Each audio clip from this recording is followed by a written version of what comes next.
So how did you realize that there's a need for education here? What were some of the things that you faced or your community faced at that time? Yeah, it was so many questions and so many unknowns. I remember going to a brunch with a bunch of blogger friends and somebody being like, "Hey, Amazon approached me and they want me to take over their fashion account." And she charged like nothing for it. And we were just like, oh my God, you could have charged like 10 times that.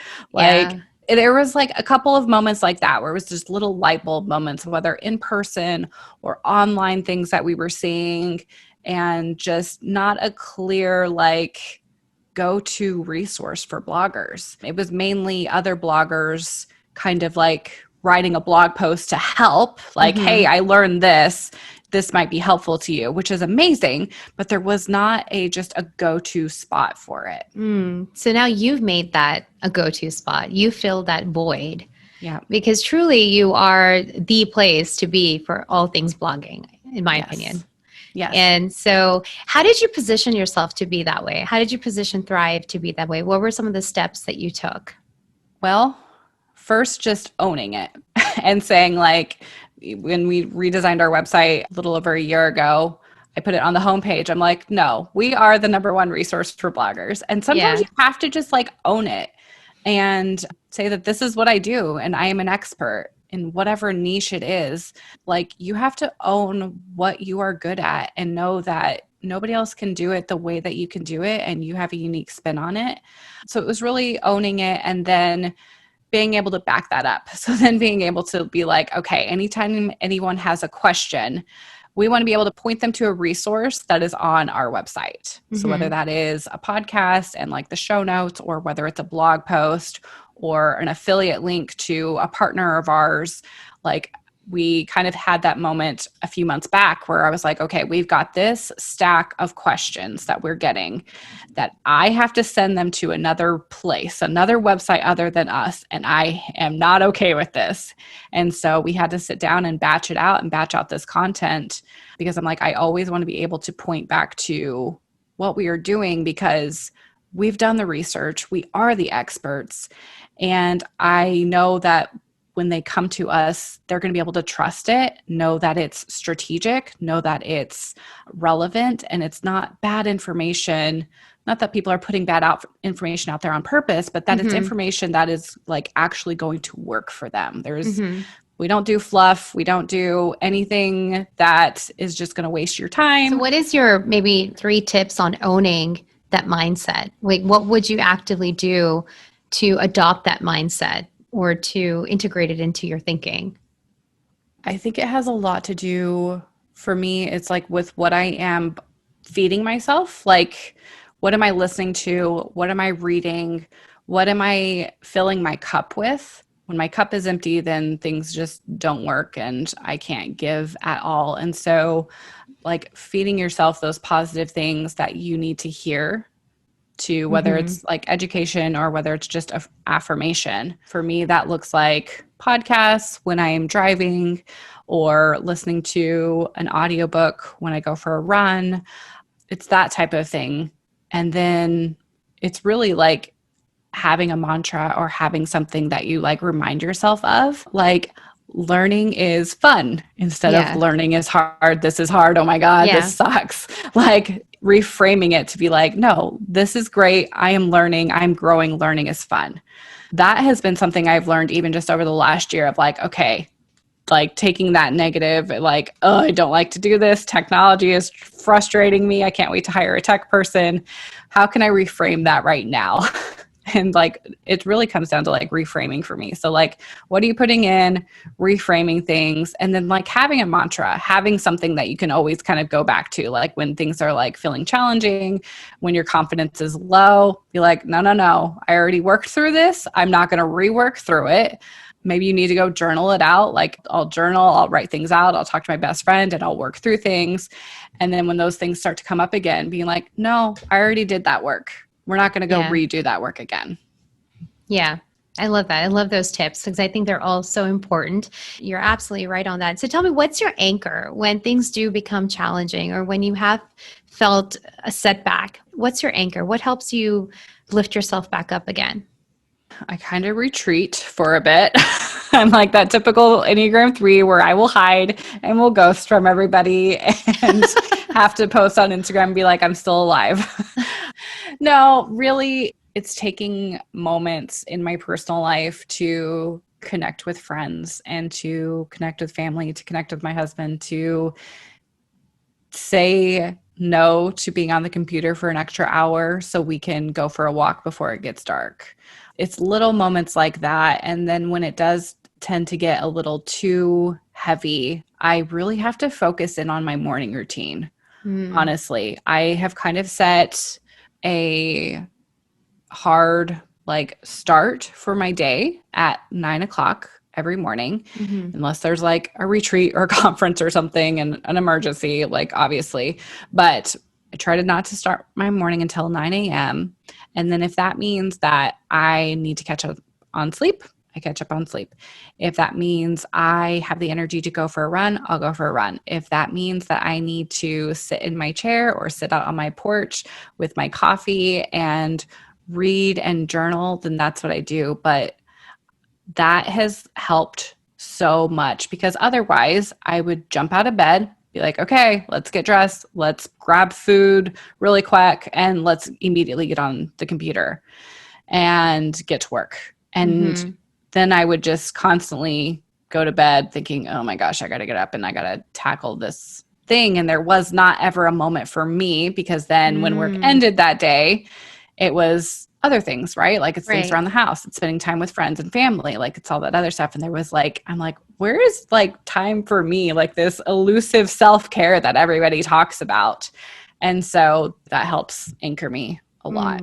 Yeah. So I also know that you went on a RV trip around the nation, which is pretty darn amazing. So tell us a little bit more about it and what did you learn and how has it influenced your business and you as a CEO? Oh my gosh. You're just going to make me go down memory lane and be so sad again that I haven't didn't do that this year.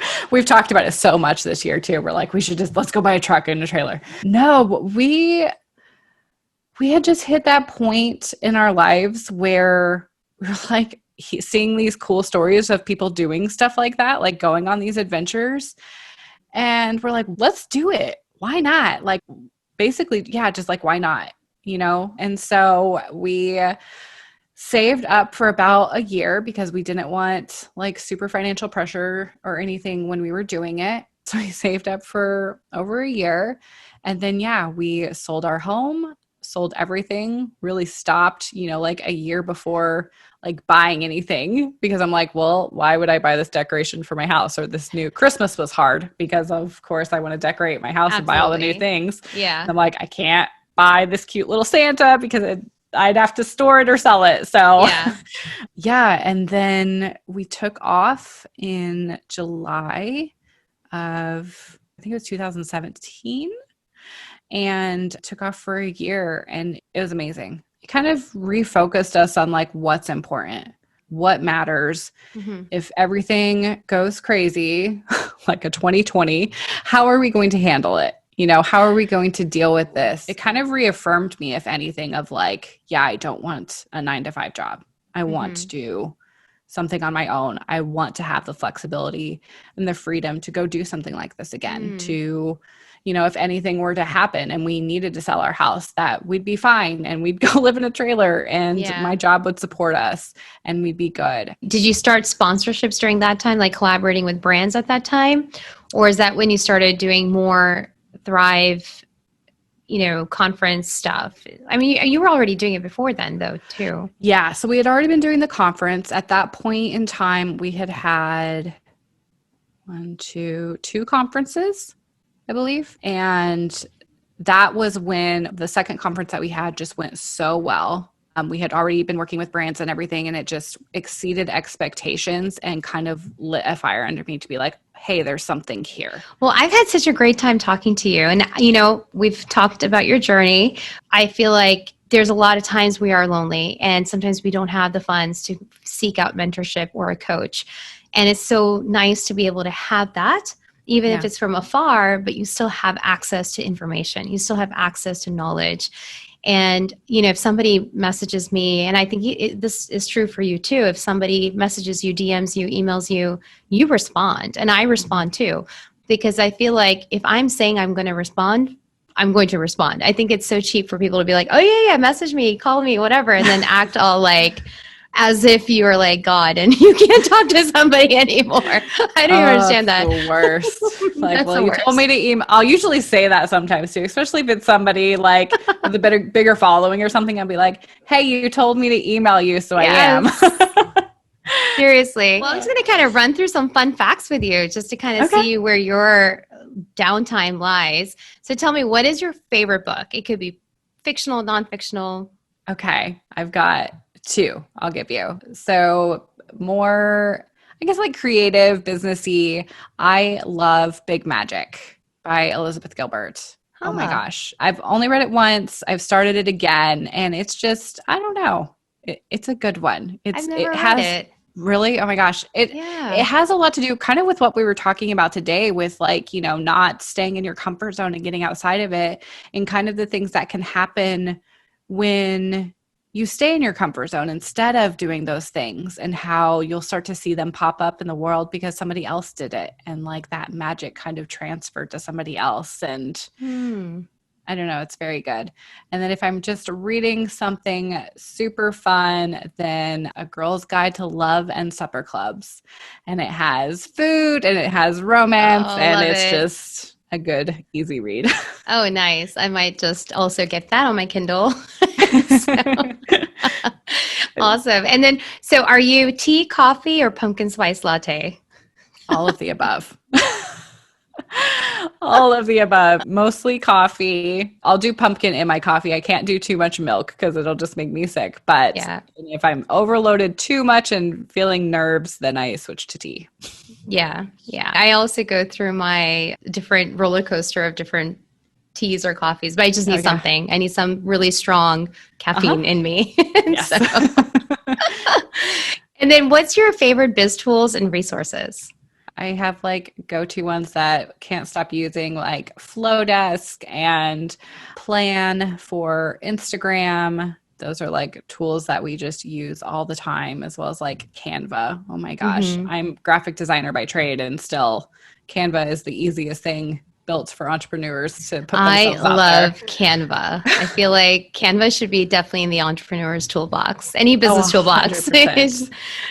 I love it too. Awesome knowledge, awesome wisdom. Where can we find you? Where can we connect with you? Yeah, so everything is Thrive Together blog. So our website is thrivetogether.blog.